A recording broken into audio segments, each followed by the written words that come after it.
Morning welcome to B3 news. లక్ష్యం సమాజహితం. నేను Emilia. Bulletin లో ముందుగా హెడ్లైన్స్ చూద్దాం. కూకట్పల్లిలో నిరుపేద కోవిడ్ పేషెంట్లకు ఆక్సిజన్ కిట్ల పంపిణీ. బాధితులు మనోధైర్యంతో కరోనాను ఎదుర్కోవాలన్న మంత్రి ఈటెల. తిరుపతిలో కమర్షియల్ ట్యాక్స్ పై డిప్యూటీ సీఎం నారాయణ స్వామి సమీక్ష. ప్రత్యేక కార్యాచరణతో ముందుకు సాగాలని అధికారులకు సూచన. అత్యంత పారదర్శకంగా డబుల్ బెడ్రూమ్ ఇళ్ల కేటాయింపు.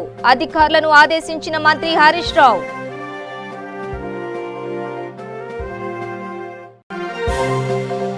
ఏపీఆర్టీసీలో మహిళలకు 30 ఉద్యోగాలు. హెవీ డ్రైవింగ్ శిక్షణ తరగతుల ప్రారంభోత్సవంలో మంత్రి పేర్ని నాని.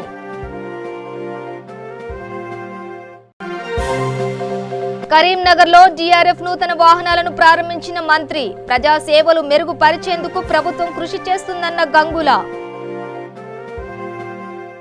డీటెయిల్స్ చూస్తే నిరుపేద కోవిడ్ పేషెంట్లకు ఆక్సిజన్ కాన్సంట్రేటర్స్ కిట్స్ ను ఉచితంగా పంపిణీ చేశారు తెలంగాణ ఆరోగ్య శాఖ మంత్రి ఈటెల రాజేందర్. కూకట్పల్లిలోని శ్రీశ్రీ హోలిస్టిక్ చారిటబుల్ ట్రస్ట్ ఆధ్వర్యంలో కోవిడ్ బాధితులకు ఉచితంగా 100 ఆక్సిజన్ కిట్లను అందజేశారు.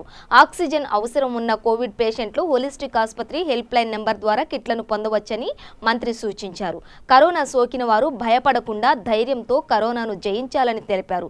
కరోనా సమయంలో హోలిస్టిక్ ఆసుపత్రి చేసిన సేవలను ప్రశంసించారు. ఈ కార్యక్రమంలో MLA Arikapudi Gandhi, Cyberabad CP Sajjanar, corporator Janaki Ramaraju, holistic ఆసుపత్రి సిబ్బంది తదితరులు పాల్గొన్నారు.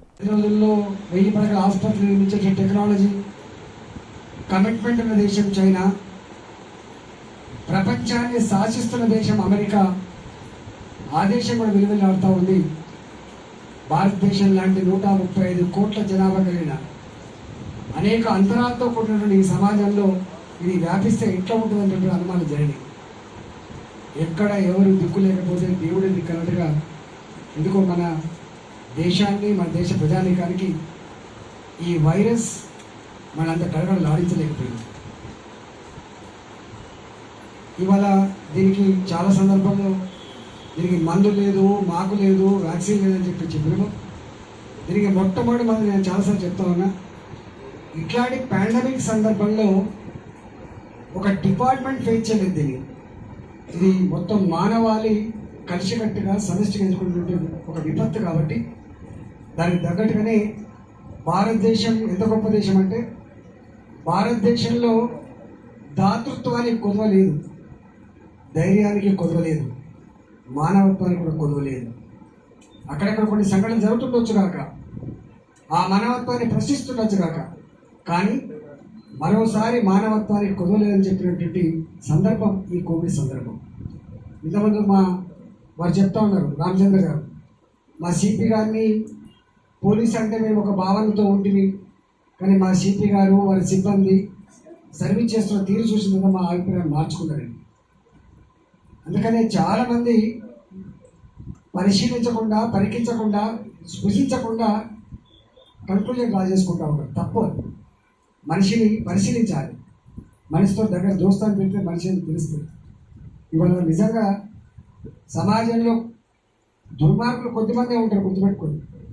ఎక్కువ మట్టుకు సంఘం చల్లగా ఉండాలని, ప్రజలు గొప్పగా ఉండాలని ఉండే సమాజం ఉంటుంది తప్ప, కొద్దిమంది మాత్రమే దుర్మార్గులు ఉంటారు తప్ప ఎక్కడైనా ఉంటారు. కాబట్టి ఇవాళ నిజంగా చెప్పాలంటే ఈ కోవిడ్ సందర్భంగా మెల్లమెల్లగా అన్ని వర్గాల ప్రజలు ముందుకు వచ్చి ధైర్యాన్ని ఇచ్చి ఇలా వాళ్ళు ఆదుకుంటాము. అందుకని నేను చాలాసార్లు చెప్పిన, దీనికి మొట్టమొదటి మందు ధైర్యం అనే మందు ఉండాలని చెప్పాను. మాకు రాత్రి కూడా ఫోన్లు వచ్చి కోవిడ్ వచ్చిందని చెప్పి ఏడుస్తూనే ఉంది. ఎందుకు ఏడుస్తున్నావు అంటే నేను చచ్చిపోతున్నాను అన్నట్టు. కరోనా ప్రభావంతో ఈ ఏడాది కమర్షియల్ ట్యాక్స్ గ్రోత్ మైనస్ లో ఉందని ఏపీ డిప్యూటీ సీఎం నారాయణ స్వామి అన్నారు. తిరుపతిలో ఆర్డీఓ కార్యాలయంలో కమర్షియల్ ట్యాక్స్ పై ఆ శాఖ అధికారులతో మంత్రి సమీక్షించారు. 2020-21 ఆర్థిక సంవత్సరంలో నిర్దేశించిన పన్ను శాతం కరోనా నేపథ్యంలో తగ్గిందని చెప్పారు. సెప్టెంబరు నుండి సామరస్యంతో కూడిన ప్రత్యేక కార్యాచరణతో పన్నుల వసూలపై అధికారులు దృష్టి పెట్టాల్సిన అవసరం ఉందని చెప్పారు. పన్నుల బకాయిలతో రెవెన్యూ రికవరీ చట్టం క్రింద ఆస్తుల వేలం ఉన్న వారితో చర్చించాలని అధికారులను సూచించారు.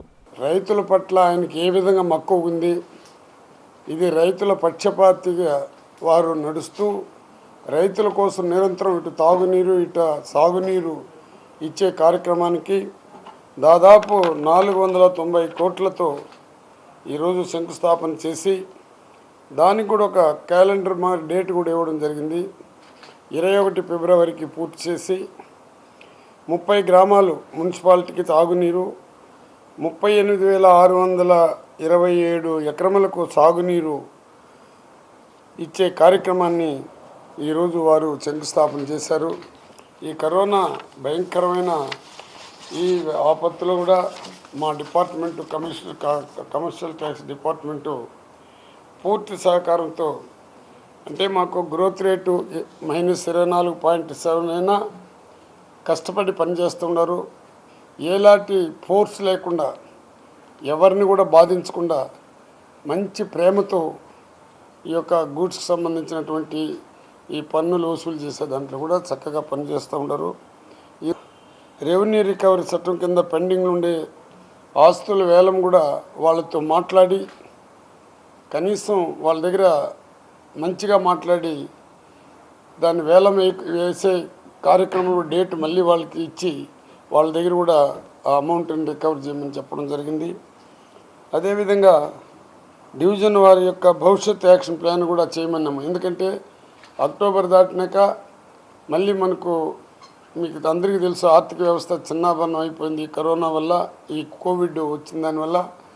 మళ్ళీ దీన్ని ఒక ఘాటులో పడాలంటే దానికి ఒక యాక్షన్ ప్లాన్ పెట్టుకొని ప్రతి జిల్లా వైజ్గా ఏ వస్తువులపైన ఏ విధంగా మనం చేయాలి, పరిశ్రమలపైన ఏ విధంగా చేయాలి అనేది ఒక మంచి దృక్పథంతో సీఎం గారు జగన్మోహన్ రెడ్డి గారు ఇచ్చిన ఆదేశాల ప్రకారం పనిచేయమని చెప్పడం కూడా జరిగింది. చంద్రబాబు నాయుడు అనే వ్యక్తి దళితులకు వ్యతిరేకి. చంద్రబాబు నాయుడు అనే వ్యక్తి 14 సంవత్సరాలు ముఖ్యమంత్రి చేసినా కానీ దళితుల కోసం ఏ రోజు కూడా ఒక మంచి పని చేసినటువంటి దాఖలాలు లేవు. తెలుగుదేశం పుట్టినరోజే దళితులను ఏ విధంగా అణిచినారో మీ ద్వారా నేను చంద్రబాబు మరి ఒకరు విజ్ఞప్తి చేస్తున్నా. పాదిరిగుప్పని ఏ విధంగా కాల్చారు, స్వతంత్రం వచ్చినాక గ్రామాలే కాల్చడం తెలుగుదేశం గవర్నమెంట్ వచ్చినాకనే. అదేవిధంగా కారంచేడులో చాలామందిని చంపడం కూడా తెలుసు, మీకు అందరికీ కూడా తెలుసు. సిద్దిపేట జిల్లా దుబ్బాక నియోజకవర్గం పరిధిలోని 25 గ్రామాల్లో డబుల్ బెడ్రూమ్ ఇళ్ల నిర్మాణం దాదాపుగా పూర్తయిందని రాష్ట్ర ఆర్థిక శాఖ మంత్రి హరీష్ రావు తెలిపారు. నిర్మాణం పూర్తయిన డబుల్ బెడ్రూమ్ ఇళ్లను సాధ్యమైనంత త్వరగా లబ్ధిదారులకు అందజేయాలని అధికారులకు సూచించారు. అత్యంత పారదర్శకంగా ఇళ్ల కేటాయింపు ఉండాలన్నారు.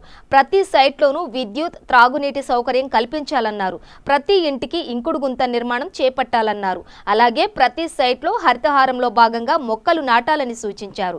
దుబ్బాక నియోజకవర్గ స్థాయిలో 2 పడకల గదుల ఇళ్ల నిర్మాణం పురోగతిని, కేటాయింపు, ఇంజనీరింగ్, విద్యుత్ మిషన్ భగీరథ, రెవెన్యూ, జిల్లా గ్రామీణాభివృద్ధి సంస్థ అధికారులతో మంత్రి హరీష్ రావు సమీక్ష నిర్వహించారు. ఈ సమీక్షలో ఎంపీ కొత్త ప్రభాకర్ రెడ్డి, జిల్లా కలెక్టర్ వెంకట్రామరెడ్డి పాల్గొన్నారు.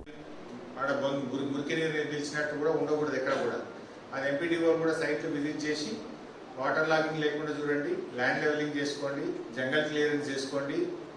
ఈజీఎస్ శాంక్షన్స్ కూడా ఎంపీడీఓలు ఇచ్చేయండి వెంటనే. ఆ డ్రైనేజ్ కలెక్టర్ గారు మీకు ఇన్స్ట్రక్షన్స్ ఇస్తారు.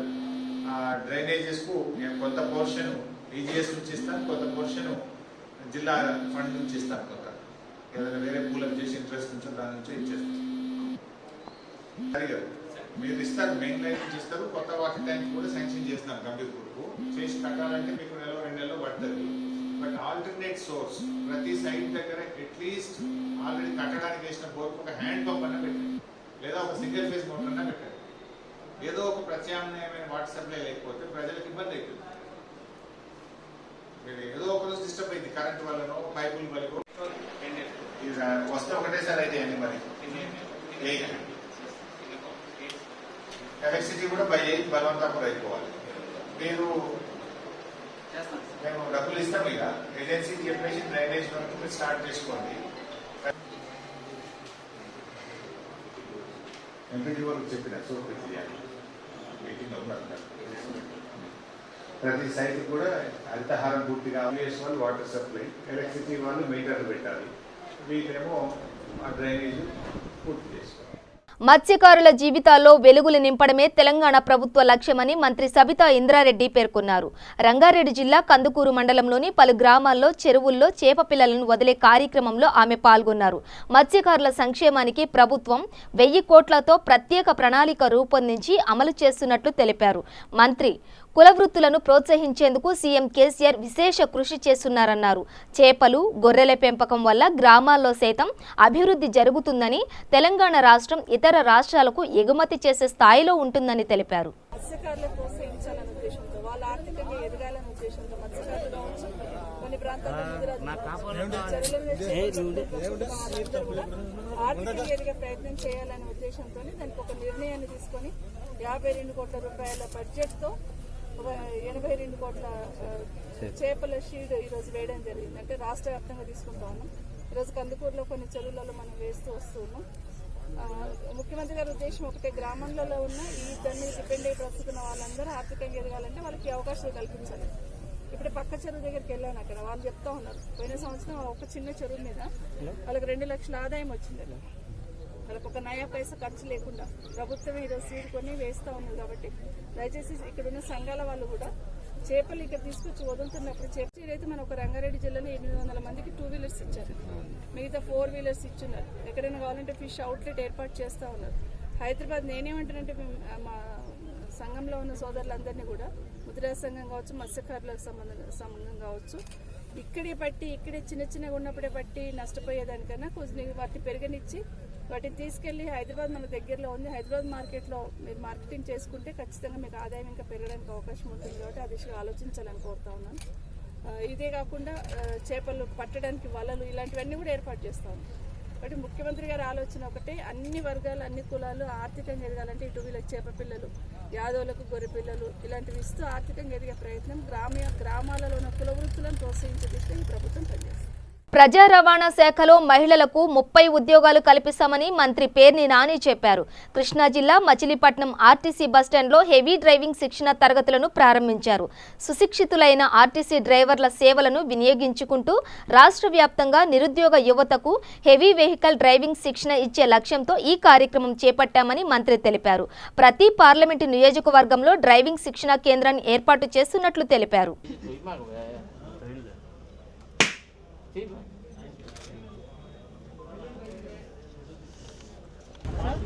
అనామతిగా లారీలు తోలుతున్నారు ఎవరన్నా అన్న లైసెన్స్ లేకుండా.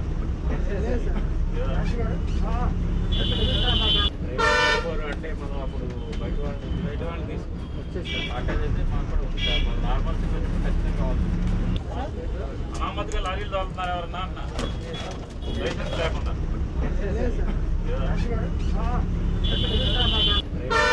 అంటే మనం అప్పుడు బయట వాళ్ళని తీసుకొచ్చేసాం. ప్యాకేజ్ అయితే మాకు కూడా ఉంది సార్, మన నార్మల్ సిచ్యువేషన్ ఖచ్చితంగా కావాలి. ప్రజా సేవలు మెరుగుపరిచేందుకు కృషి చేస్తున్నామని రాష్ట్ర మంత్రి గంగుల కమలాకర్ అన్నారు. కరీంనగర్ నగరపాలక సంస్థలో డీఆర్ఎఫ్ సిబ్బంది కోసం ఏర్పాట్లు చేసిన నూతన వాహనాలను మంత్రి గంగుల కమలాకర్ ప్రారంభించారు. ఆపత్కాలంలో డీఆర్ఎఫ్ సేవలు ఎంతో ఉపయోగపడతాయని, ప్రజలకు నమ్మకం కలిగే విధంగా ప్రభుత్వ సేవలు ఉంటాయని మంత్రి స్పష్టం చేశారు. ఆపత్కాలంలో స్పందించేందుకు డిజాస్టర్ మేనేజ్మెంట్ పోర్ట్ ఏర్పాటు చేశామని, అలాగే 40 మంది సిబ్బందిని ఎంపిక చేసి వారికి శిక్షణ ఇచ్చామని వెల్లడించారు. పురపాలికల అభివృద్ధికి రాష్ట్ర ప్రభుత్వం కృషి చేస్తోందని, అభివృద్ధి చర్యల్లో కరీంనగర్ నగర పాలక సంస్థ ముందుంటుందని పేర్కొన్నారు. ఈ కార్యక్రమంలో collector Shashank, CP Kamalasan Reddy, mayor Sunil Rao పాల్గొన్నారు. ప్రజలకు మెరుగైన సౌకర్యాలు కల్పించాలి. గతంలో లాగా కాయా పియా కిందయా ఉదయా అనే కాకుండా మున్సిపాలిటీ నగరపాలక సంస్థ అంటే ప్రజలకు అందుబాటులో ఉండాలి, నిరంతరం ప్రజల సేవలో ఉండాలని చెప్పి ఎన్నో మార్పులు తీసుకొచ్చి ఈరోజు మున్సిపాలిటీ అంటే ఒక జవాబుదారితనంగా పనిచేసేందుకు గౌరవ ముఖ్యమంత్రి కేసీఆర్ గారి ప్రభుత్వంలో, గౌరవ మంత్రి కేటీ రామారావు గారి శాఖలో ఎన్నో పథకాలు తీసుకొచ్చి, ఎన్నో సంస్కరణలు తీసుకొచ్చి, అధునాతనమైన టెక్నాలజీతోటి ఈరోజు పుర ప్రముఖులకు, ప్రజలకు మెరుగైన సౌకర్యాలు అందిస్తున్నది నగరపాలక సంస్థ. అందులో ముందుగా జిహెచ్ఎంసీ తర్వాత కరీంనగర్ నగరపాలక సంస్థ అన్నింటిలో ముందుగా ఉన్నది. ఈరోజు ప్రజలు ఫోన్ చేస్తే ఇమ్మీడియట్గా రెస్పాండ్ అయ్యి ఆ సమస్యను పరిష్కరించేందుకు ఈరోజు డిఆర్ఎఫ్ డిజాస్టర్ రెస్పాన్స్ ఫోర్స్ దీనికి కరీంనగర్ నగరంలో ఇప్పటికీ ఈరోజు రెండు కొత్త వాహనాలు తీసుకురావడం జరిగింది. రేపు మరొక వాహనం, మొత్తం 3 వాహనాలు డీసెం పెద్ద మూడో వెహికల్ రావాల్సిన్నది. ఈ యొక్క 3 వాహనాలతో పాటు 40 మంది ఉద్యోగులు ఇందులో పనిచేస్తారు. 3 షిఫ్ట్లుగా పనిచేస్తారు. ఎప్పుడు ఎక్కడ ఏ ఆపద వచ్చినా కూడా ఈ యొక్క టీం డిఆర్ఎఫ్ టీం ముందుండి ఎక్కడ ఏ ఆపద వచ్చినా, ఫైర్ యాక్సిడెంట్ అయినా, ఇలాబరేట్ కండిషన్ ఉన్న ఇల్లు కూలిపోయినా, ఎక్కడన్నా నల్లాలలో నీళ్లు రాకున్నా, లేకుంటే డ్రైనేజ్లలో సిల్ట్ ఫామ్ అయ్యి ఆగిపోయి ఉన్నా, స్టాగ్నేషన్ అయినా, నీళ్ళ మధ్యలో ఇల్లున్నా కూడా ప్రజలను సురక్షిత ప్రాంతాలకు తరలించడంలో కూడా చాలా వరకు ట్రైనింగ్ అయింది. వర్షాలు పడి చెట్లు మీద పడ్డా, ఎలక్ట్రిక్ లైన్లు పడ్డా కూడా వీళ్ళందరూ సుశిక్షిత ట్రైనింగ్ అయి ఉన్నారు. కాబట్టి ఇమ్మీడియట్గా ప్రజలకు ఎలాంటి నష్టం జరగకుండా చూసేందుకు ఈరోజు నగరపాలక సంస్థల గౌరవ కమిషనర్ గారు, గౌరవ మేయర్ గారు వినూత్న రీతిలో ఈరోజు ప్రజలకు అందుబాటులో ఈ 3 వాహనాలు తీసుకోవడం జరిగింది. గౌరవ ముఖ్యమంత్రి మరియు గౌరవ మంత్రి కేటీ రామారావు గారు అన్ని మున్సిపాలిటీలు, జీహెచ్ఎంసీగా పరిమితమైన అన్ని మున్సిపాలిటీలకు ఇలాంటి సంస్థలు తీసుకురావాలని చెప్పి స్మార్ట్ సిటీ కింద తీసుకోవడం జరిగింది. హైదరాబాద్లోని గోషామహల్ నియోజకవర్గ బీజేపీ ఎమ్మెల్యే రాజాసింగ్ ప్రాణానికి ముప్పు పొంచి ఉందంటూ నగర పోలీస్ కమిషనర్ అంజనీ కుమార్ ఆయనకు లేఖ రాశారు. స్థానిక పర్యాటకులకు ద్విచక్ర వాహనంపై కాకుండా బుల్లెట్ ప్రూఫ్ వాహనంలో భద్రతా సిబ్బందితో కలిసి వెళ్లాలని నిఘా వర్గాల సమాచారం మేరకు ఈ సూచనలు చేస్తున్నట్లు సిపి అంజనీ కుమార్ అందులో పేర్కొన్నారు. తన ప్రాణానికి ఎవరితో ముప్పు ఉందో రాష్ట్ర హోంమంత్రి డీజీపీ చెప్పాలని ఎమ్మెల్యే డిమాండ్ చేశారు. सर जी मेरे को एक लेटर भेजे और उस लेटर में ये लिखा हुआ है कि आपको 2 व्हीलर में नहीं घूमना है और आपको बुलेट प्रूफ व्हीकल में ही घूमना है क्योंकि आपको थ्रेट है. तो मैं कमिश्नर जी को आज मेल लिखने वाला हूँ, पत्र लिखने वाला हूँ एवं हमारे होम मिनिस्टर जी अमित शाह जी को और तेलंगाना के होम मिनिस्टर एवं मुख्यमंत्री को आज लेटर लिखने वाला हूँ कि मुझे किससे जान से खतरा है. क्या कोई टेररिस्ट ऑर्गेनाइजेशन से या कोई लोकल ऑर्गेनाइजेशन से या व्यक्तिगत, आखिर मुझे मारने का कौन प्रयत्न कर रहा है. तो आज मैं लिखित रूप में उनसे पूछने वाला हूँ. वैसे तो कई वर्षों से कोई ना कोई एक संगठन मुझे टारगेट में रखा है और कई बार ऐसे एजेंट टारगेट में रखे थे जो अरेस्ट भी हुए. और एक विखारुद्दीन नामक एक टेररिस्ट था, उसने भी मुझे टारगेट में रखा था. सो तेलंगाना पुलिस ने उसको वो समय पर भी इनकाउंटर किया था. सो आज अचानक इस प्रकार से लेटर भेजना और दिल्ली में एक ऐसे एजेंट पकड़ा जाता है तो कहीं ना कहीं मुझे उससे ही लिंक लगता है कि ऐसे कई हिंदूवादी नेताओं को या बीजेपी के कुछ नेताओं को उन्होंने टारगेट किया होगा, ऐसा मैं समझता हूँ. तो मैं कमिश्नर जी से एवं होम मिनिस्टर जी से ये निवेदन करना चाहता हूँ कि जो मैं लिखित में आपको दूंगा कि आखिर मुझे किससे थ्रेट है वो आपको बताने की आवश्यकता है. साथ ही साथ मैंने 1-2 साल पहले भी आपको गन लाइसेंस के लिए एप्लीकेशन दिया था. सो वो गन लाइसेंस भी आपने नहीं दिया, आपके टेबल में आपने रख लिया है हमारे सिटी कमिश्नर जी ने. तो तुरंत मुझे गन लाइसेंस देने के लिए भी मैं आपसे निवेदन करना चाहता हूँ. और साथ ही साथ आपसे ये निवेदन करना चाहता हूँ कि मेरी जान को किससे खतरा है वो भी अगर आप लिखित रूप में नहीं देते परवाह नहीं, कम से कम हमें बुलाकर ऑफिस में बुलाकर बताइए कि आपको इस ऑर्गेनाइजेशन से इन लोगों से खतरा है. तो हम भी हमारी सिक्योरिटी किस प्रकार से हमें करना है हम भी वो प्लान कर सकते हैं. क्योंकि तेलंगाना सरकार की जो सिक्योरिटी है वो किस प्रकार से है मैं बोलने की ज़रूरत नहीं, सबको पता है. तो मेरी जान को मुझे बचाना है, मेरे कार्यकर्ताओं को या मेरे परिवार को मुझे ही बचाना है. तो उस विषय में भी मैं प्लान कर सकता हूँ. तो अगर आप मुझे बताते हैं कि मुझे किससे खतरा है तो मैं मेरी सेफ्टी भी कर सकता हूँ. పశ్చిమ గోదావరి జిల్లా కొవ్వూరులో ఉద్యానవన శాఖ ద్వారా రాయితీపై తాజా కూరగాయల విక్రయ వాహనాన్ని నవ్యాంధ్ర ఉద్యాన ఉత్పత్తిదారుల రైతు సహకార సంఘానికి మంత్రి తానేటి వనిత అందజేశారు. డాక్టర్ రాజశేఖర రెడ్డి గారు ఆయన ముఖ్యమంత్రిగా ఉన్నప్పుడు ఆరోగ్యశ్రీ అనే పథకాన్ని తీసుకొచ్చి చాలామంది పేదలకి ప్రాణదానం చేశారు. ముఖ్యంగా గుండె జబ్బులతో బాధపడుతున్న చిన్నారులకు కానీ పెద్దలకు కానీ ఈ ఆరోగ్యశ్రీ వలన వాళ్ళందరూ కూడా ఉచితంగా వైద్యం చేయించుకుని ఈ రోజున సజీవంగా ఉన్నారంటే అది రాజశేఖర రెడ్డి గారు పెట్టిన భిక్ష అని చెప్పడానికి ఏమాత్రం కూడా సంకోచం లేదండి. మరి తండ్రి నడిచిన బాటలో ఈ రోజున తనయుడు మన గౌరవ ముఖ్యమంత్రి వర్యులు జగన్మోహన్ రెడ్డి గారు మరి పేదల అందరి కష్టాలను తీర్చడం కోసం, వాళ్ళకి వైద్యాన్ని ఉచితంగా అందించడం కోసం, ఎక్కడైనా ఎమర్జెన్సీ అయినా కూడా వెంటనే వాళ్ళకి అందుబాటులో ఉండేందుకు గాను 108, 104 వాహనాలని మన జూలై నెలలో 1099 వాహనాలని మన రాష్ట్రానికి ఇవ్వడం జరిగింది. అయితే ఈ వాహనాలలో ప్రత్యేకత కూడా ఉందండి. గత వాహనాలతో పోలిస్తే అన్ని సదుపాయాలతో కూడిన వాహనాలని మనకి ఇవ్వడం, ఎవరైనా ప్రాణాపాయ స్థితిలో ఉంటే వాళ్ళకి వెంటనే ఆ అంబులెన్స్లోని వాళ్ళకి ఆక్సిజన్ ఎమర్జెన్సీస్ ఇవ్వడం, అట్లానే వాళ్ళకి కావాల్సిన ఫస్ట్ ఎయిడ్ కూడా జరిగేలా చూడడం అనేది ఈ వాహనాల యొక్క ప్రత్యేకత. కరీంనగర్ జిల్లాలో పాఠశాల విద్యార్థులకు 3వ తరగతి నుండి 10వ తరగతి వరకు సెప్టెంబర్ 1 నుండి దూరదర్శన్ స్మార్ట్ ఫోన్ ద్వారా ఆన్లైన్ తరగతులు నిర్వహణకు ఏర్పాట్లు చేయాలని జిల్లా కలెక్టర్ కె శశాంక్ సంబంధిత అధికారులను ఆదేశించారు. మండల విద్యాశాఖ అధికారులు సంబంధిత అధికారులతో కలెక్టర్ సమీక్షా సమావేశం నిర్వహించారు. ఈ సందర్భంగా ఆయన మాట్లాడుతూ జిల్లాలో 1920 టీవీ సదుపాయం లేని పిల్లలకు ప్రత్యేక ఏర్పాట్లు చేయాలని సూచించారు. ఆన్లైన్ తరగతులకు ఏ విద్యార్థి కూడా దూరం కాకుండా తగిన ఏర్పాట్లు చేయాలని ఆయన తెలిపారు. ఉపాధ్యాయులందరూ సంబంధిత విద్యార్థులకు అసైన్మెంట్లు పూర్తి చేసే విధంగా చర్యలు తీసుకోవాలని అన్నారు. అదేవిధంగా గిరిజన, సాంఘిక, బీసీ, మైనారిటీ సంక్షేమ అధికారుల సంసిద్ధతను సమీక్షించారు. ఈ సమీక్షలో మున్సిపల్ కమిషనర్ వల్లూరి క్రాంతి, జిల్లా విద్యాశాఖ అధికారి జనార్దన్ రావు, డిపిఓ బుచ్చయ్య, సంక్షేమ శాఖల అధికారులు, మండల విద్యాశాఖ అధికారులు పాల్గొన్నారు. అది కాకుండా మాత్రం సాధ్యంగా మీరు ప్రతి ఒక్క స్టూడెంట్ని ఏదో ఒక టీవీకో స్మార్ట్ ఫోన్కో ట్యాగ్ చేయగలగాలి. అండ్ ఫోన్ల విషయంలో ఇంట్లో ఉన్న వాళ్ళ ఫోన్ వాడటమే చాలా కష్టం. తండ్రి ఏదో పని మీద బయటికి వెళ్ళడమో, తల్లి ఇంకేదో పని మీద బయటికి వెళ్ళడమో, నాకు ఫోన్ కావాలనడమో జరుగుతుంది. చాలా తక్కువ సందర్భాల్లో పిల్లల క్లాసెస్ కోసం అని చెప్పి తల్లిదండ్రులు కూడా ఇంట్లో ఉండే పరిస్థితి ఉంటుంది. వాళ్ళ పని కోసమైనా వాళ్ళు బయటకు పోయే పరిస్థితి ఉంటుంది. అట్లాంటిది వేరే వాళ్ళ ఫోన్ మాత్రం పెట్టకండి. పక్కింటి వాళ్ళ ఫోన్ పెడితే మాత్రం నాట్ పాసిబుల్. సో ట్యాగింగ్ అనేది ఓన్లీ ఫర్ టీవీస్.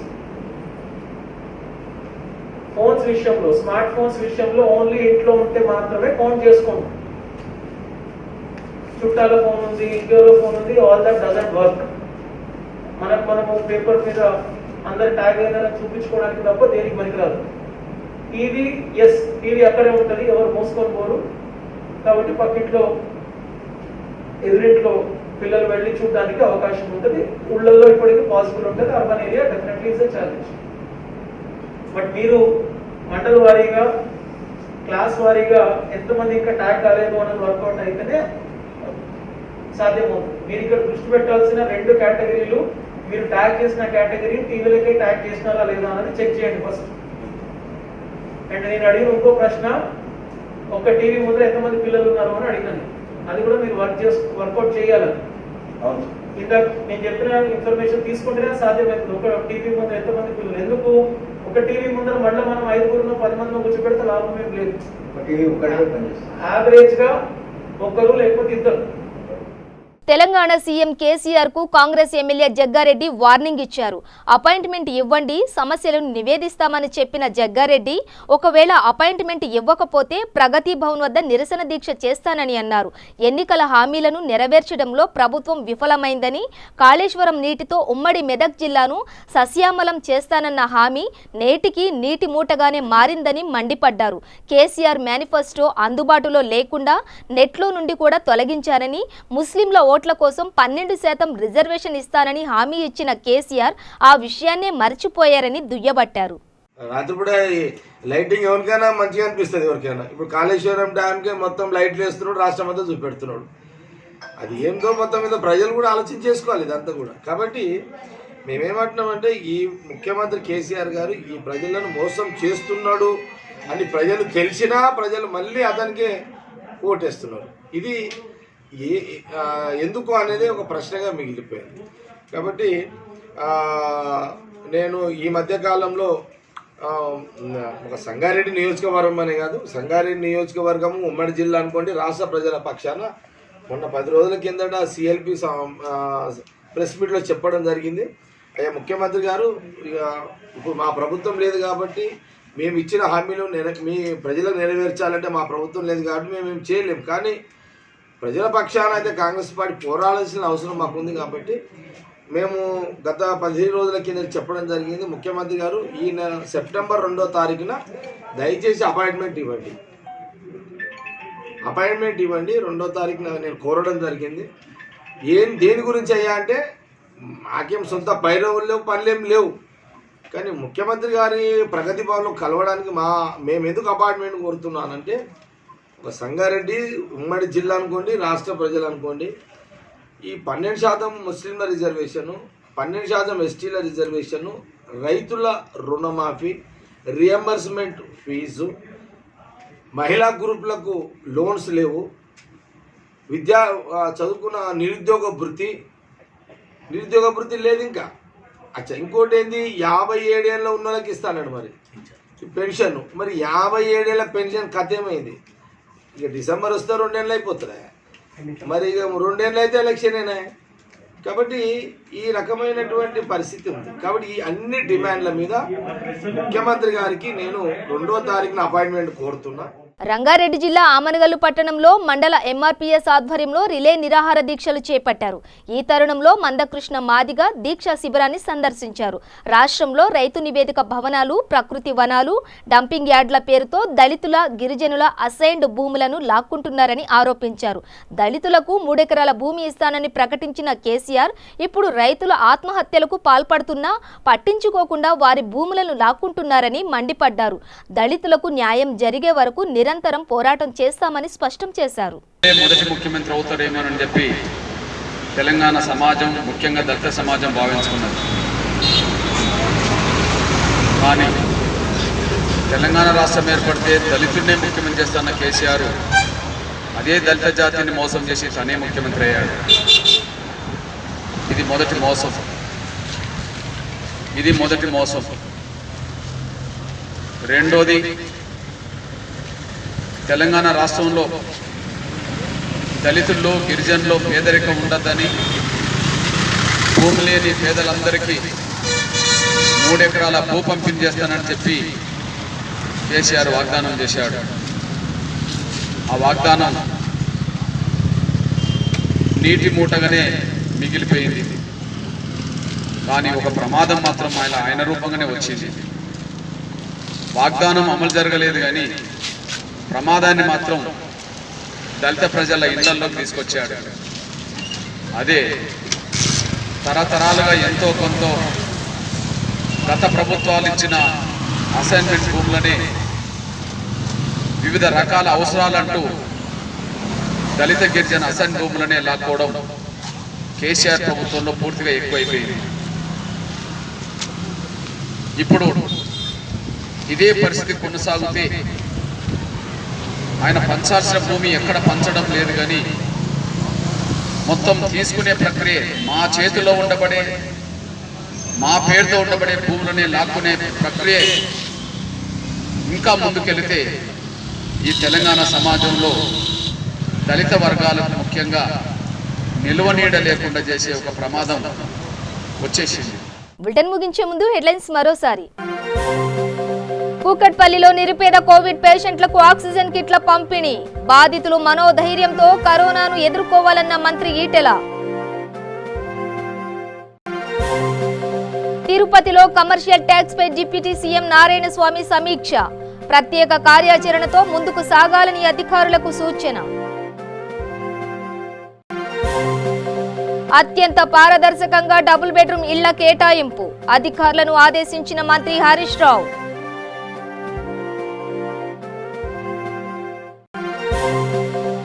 ఏపీఆర్టీసీలో మహిళలకు 30 ఉద్యోగాలు. హెవీ డ్రైవింగ్ శిక్షణ తరగతుల ప్రారంభోత్సవంలో మంత్రి పేర్ని నాని.